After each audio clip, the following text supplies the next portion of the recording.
Let's move on to the next exercise, ghosting. First, make a series of dots across from each other. Make them about 3 inches from one another. Ghost your pen over a pair of dots to help get yourself used to the feel of how the line should be drawn.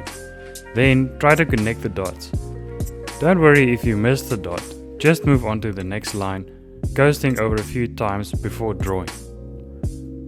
Then, increase the distance between the dots.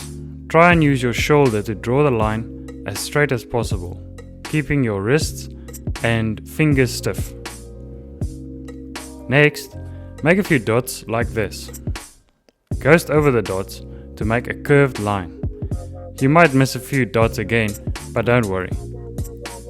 Keep filling the page with these exercises, trying to hit the dots every time.